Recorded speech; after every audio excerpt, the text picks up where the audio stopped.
When I was about to take a bite of dessert, I saw police officers surrounding the restaurant outside. I quickly looked around. After confirmed that there was only an elderly couple and 2 children in the restaurant, I suddenly realized that these police officers were here to arrest me. So I immediately paid the $10 bill, then placed my hands flat on the table. As soon as I did this, 2 police officers rushed in.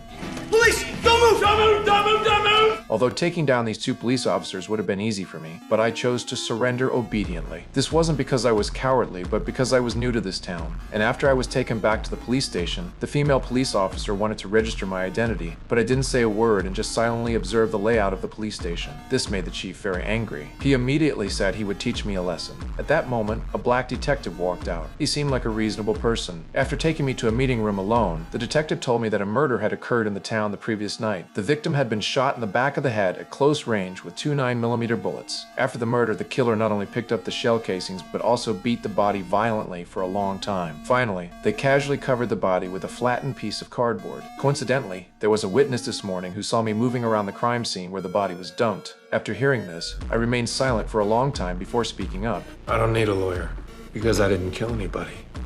At least not recently. Then I began to help sort out the details of the case. I believe there were 3 participants in this murder case. The first was a gunman who was very familiar with firearms. He was cautious, so he used a silencer and picked up the shell casing. The second was a mentally unstable psychopath. Only such a person would beat the body. The last was a careless coward. Fearing the body would be exposed, he tried to cover it with cardboard, but was so panicked he didn't even notice the feet were exposed. Although the detective agreed with my reasoning, it still didn't explain why I was near the dumping site. I immediately explained that I had just gotten off the bus at the nearby long-distance bus station. As a tourist who had come to this small town out of curiosity, I wanted to pay my respects to a blind blues singer who had died here. I like music.